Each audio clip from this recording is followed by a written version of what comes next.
ప్రార్థన చేసుకుందాం. పరిశుద్ధమైన మా ప్రియ తండ్రి, నీ ప్రజలు ఎవరైతే నిందలు భరిస్తూ శత్రువుల చేత గాని లేఖనాల్లో రాయబడినట్టుగా దుష్టులైన మనుషులు వారి నాలుకలను అగ్ని బాణములుగా మార్చి అనేకులను నిర్దోషులను కూడా బాధ పెట్టే విధంగా, దుఃఖపరిచే విధంగా అసూయపరులు, ఈర్ష్యపరులు రకరకాలుగా నిందలు మోపుతారని, అయితే భయపడవద్దని, కలవరపడవద్దని, నీ దేవుడు నిన్ను చూస్తూ ఉన్నాడని, నీ నిర్దోషత్వాన్ని బయలుపరుస్తానని వాగ్దానం చేశావు.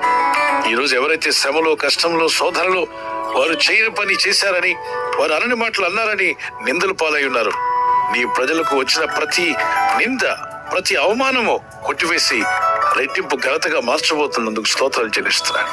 నీ ప్రజల్లో ఉన్నటువంటి ఆ నిర్దోషత్వాన్ని నువ్వు బయలుపరిచి నీ ప్రజలను స్థిరపరచబోతున్నావు. దీన్ని చూసిన వారి శత్రువులు సిగ్గుపడే రోజు రాబోతుంది. నీ యందు భయభక్తి అయిన వీరు ఎన్నడూ సిగ్గుపరచబడకుండా వీరి తలలు పైకెత్తే రోజు త్వరలోనే తీసుకుని రాబోతున్నాం. వీరు ఇంటి వారు ఈ వాగ్దానం ఎత్తి ప్రార్థిస్తున్న ప్రతి ఒక్కరిని రక్షించి కాపాడి నీ జీవ మార్గంలో నడిపించమని వేడుకుంటున్నాను. వీరు ఆత్మ వర్ధిల్లుచున్న ప్రకారం అన్ని రంగాల్లో వర్ధిల్లుటకు నీ సహాయం దయచేయండి. ఈ రోజు ప్రార్థించి ప్రయత్నించబోతున్న శంకుస్థాపన అయిన, గృహప్రవేశమైన, ఒక బిజినెస్ ప్రారంభిస్తున్నా, ఉద్యోగ ప్రారంభానికి వెళ్తున్నా, ఒక మంచి కార్యక్రమాన్ని ప్రారంభిస్తుండగా, అని వారి బిడ్డల వివాహం కొరకు ప్రయత్నాలు చేయించుండగా వారు చేస్తున్న ప్రయత్నాలు ఫలించలాగున మీ దూతలకు ఆజ్ఞాపించండి. ఎవరైనా హాస్పిటల్లో ఉన్నా, ఐసీయూలో ఉన్నా, ప్రభు ఎవరైతే సీరియస్ కండిషన్ లో ఉండి బాధపడుతున్నారో వారికి యేసు నామములో స్వస్థతను అనుగ్రహించండి. ఒక బలహీనత వల్ల కృంగిపోయిన వారిని లేవనెత్తండి. నీ గాయపడిన హస్తమును చాపి వారికి ఉన్న సకల రోగాల నుండి విడుదల ఇచ్చేయి. వారిని లేపి నడిపించడాన్ని సాక్షులుగా నిలబెట్టుకోండి.